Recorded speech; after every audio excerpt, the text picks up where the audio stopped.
Hello, my name is Brendan. And my name is Nick. What the fuck did we just watch, Nick? Today's movie is Hellboy. Based on the graphic novels by Mike Mignola, Hellboy, caught between the worlds of the supernatural and human, battles an ancient sorceress bent on revenge.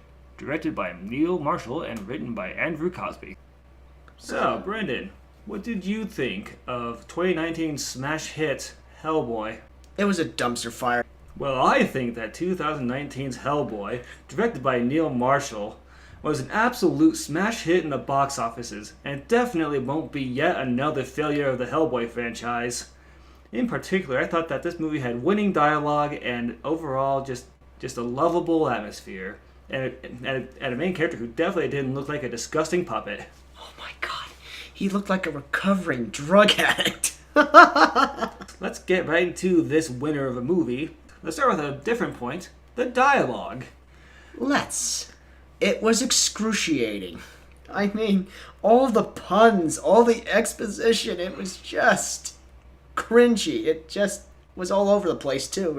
It certainly lived up to its comic book origins. And frankly, I can't imagine a better way to honor Hellboy than by having cheesy, corny dialogue at every turn, constantly talking about things at face value, and never having any kind of idea of a metaphor or any kind of idea beyond just a quip or direct one-on-one conversations and telling us how people feel. Now, the story for Hellboy is especially complicated, and one which I think we should really take a deep dive into.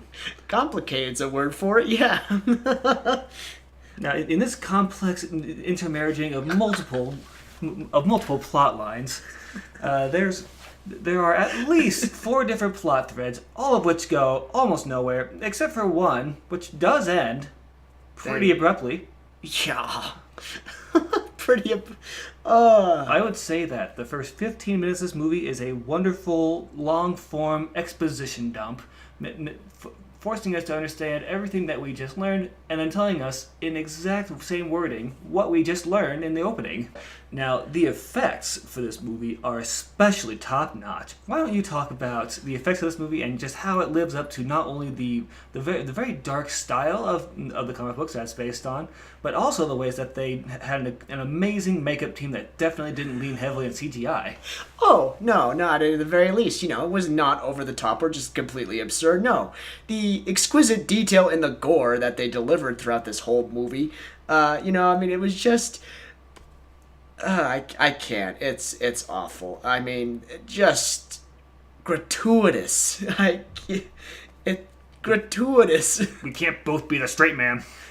I can't do it. I tried.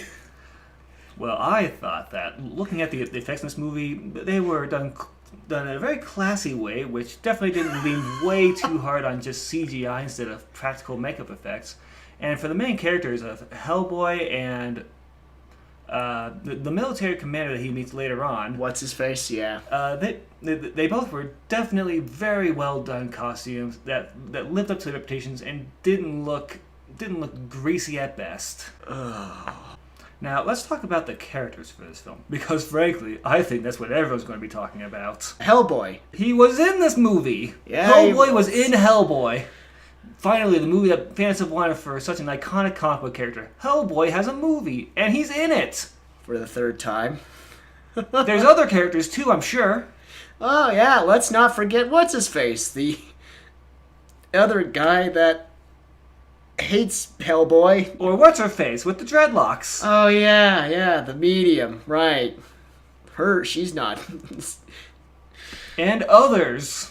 Yeah, that's the problem. Others. Finally, let's talk about the themes of this movie. Because frankly, this movie has some real deep themes, but at the end of the day, it's about family. What? I didn't pick that up at all. Family? That's right, family.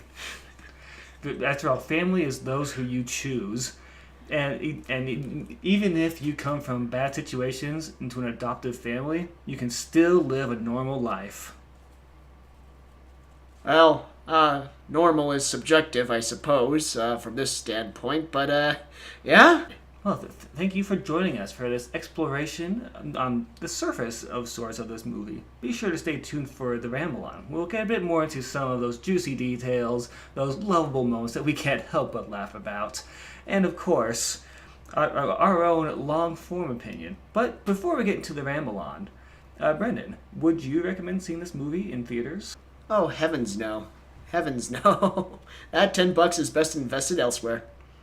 Well, likewise, I would recommend watching this without involving money, if you can help it.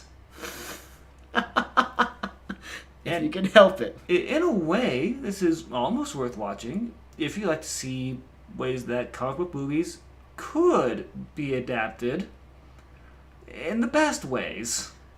And that live up to the medium and definitely don't take a lick of change to be palatable to a wider audience. Not even remotely. All right, well, see you at the ramble on, folks.